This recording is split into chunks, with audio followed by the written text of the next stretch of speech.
We're still working on canter on the lunge line, trying to get a little less crazy of a canter. And each time she canters a few strides, I say, good girl. She comes back down to kind of a fast trot, and I get her going at a more calm trot before I ask her to canter again.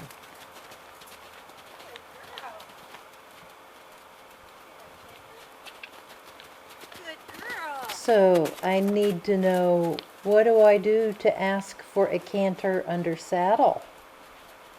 I'm not sure I'm going to try it right away, but I think I need that in my toolkit before it actually happens and it's unexpected. Do I ask with my outside leg? There she just stopped and said, "Was that what you wanted?" And I said, "Yes, it was." The latest thing I've been working on with Samba is shoulder in. And this is only like the second day that we've done shoulder in. This is the first time I'm seeing it on video. I did not know how many legs she would have showing or how much angle she would have, but it looks like she's doing it right.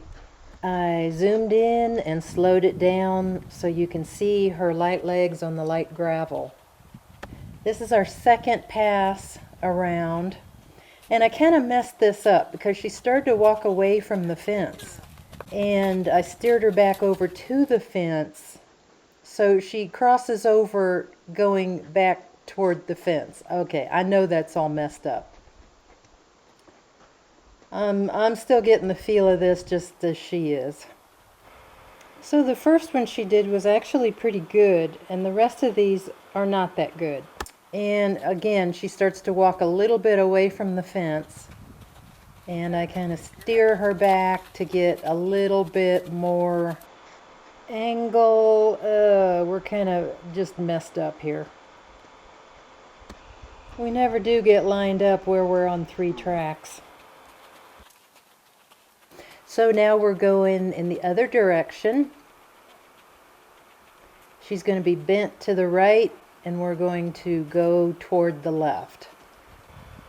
Okay, so I read that a proper shoulder in is supposed to be done at the trot. So should I be trotting with her now? I mean, we just started doing this at the walk. What do I do? She's still pretty straight here, and I'm trying to get a little more bend just by turning my belly button over her shoulder. I'm going straight, and it's telling her to go at an angle. And she is kind of drifting away from the fence a little bit here, but she is on 3 tracks. When I look at myself from the back, I look a little lopsided. My feet don't match. I don't know if I'm doing the right thing.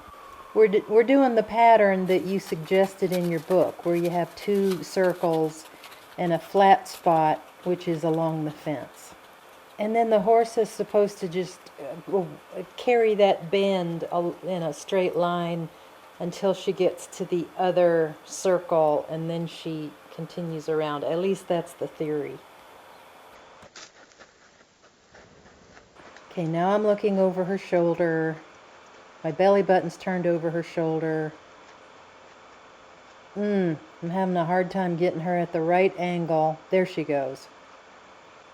Okay, so let the critique begin. How am I doing? Do I have enough bend? It's interesting. It seems like this really engaged her mind. And it was like doing a puzzle for her. She liked it. Okay, this is a day or 2 later. And we're trying this shoulder in thing again. And I'm literally not doing anything except very slightly turning my belly button over her shoulder. And she seems to do pretty well in this direction. I've got a cameraman on this particular day, so I don't have to zoom in and slow down and all that.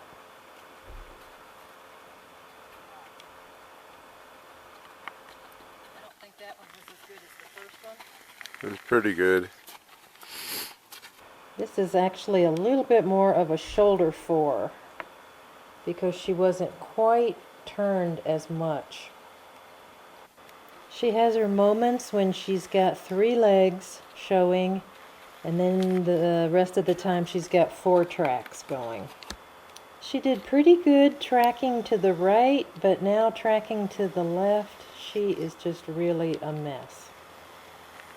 She's really fighting me. Yeah. I think what happens is I'm not relaxed. I'm a little insistent, a little strong in the aids, and she gets upset. She throws her head up, she rushes, she even breaks into a trot at times. She's just not feeling this in this direction. And I think I should have just stopped her and made her take 1 step of move out, stop, 1 step, stop. But that's not how I was doing it. So here I started doing just some stop and go to calm her down, to make her stop rushing around. She takes 4 or 5 steps, and then I ask her to stop again.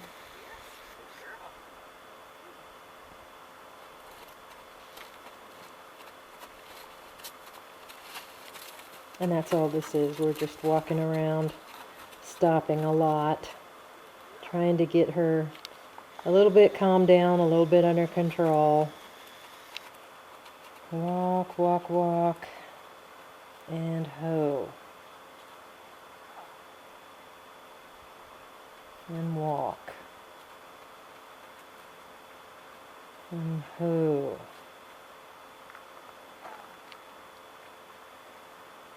And walk. And ho. See, she is not like Prairie. Prairie will stop very abruptly and obediently as soon as I say ho. She just keeps walking. And I have to give her rather strong aids, and then she will start walking again before I tell her to walk. And getting a handle on her is a much different proposition than it is with Prairie. See, she's walking on after I've told her to stop, because we kind of establish a rhythm there. Stop, go, and then she'll go before I tell her to go again. So I'm just making her wait here a long time before I ask her to go again. She has just never had a very good stop. And, you know, the stronger you get with her, the less likely she is to stop. So, as you say, I've really got to find my quiet voice with her to get through to her. One other thing that we did this week was we went on a trail ride. And Samba is kind of a nervous Nelly if you put her out in front, or if you take her out to the woods by herself. She's the low-ranking horse in our little herd of 3. She would much rather follow Baja, who happens to be her mother. And so Dave rides Baja, and I just follow behind on Samba. And I have a little bit of contact here. It really feels like she wants a lot of contact. She's really taking a firm hold on the reins here. She likes it. Her ears really come out to the sides, and she's paying attention to me. If I take her out there by herself, her ears are pricked forward, her head is up in the air, she's staring to the right and left. She's not accepting me as being the leader. So I guess that's something that we need to work on. Here we're coming down kind of a steep slope, and that's why the camera is bobbing around so much. My hips are really swinging to the right and left as she goes down the hill, so that's making the camera bounce a lot. But it was fun. She did good. We keep it short, and I'm hoping to take her out more often Now that I feel like I can steer her, I can trust her, she just needs to get used to it more. And I think she'd start to enjoy going out to the woods.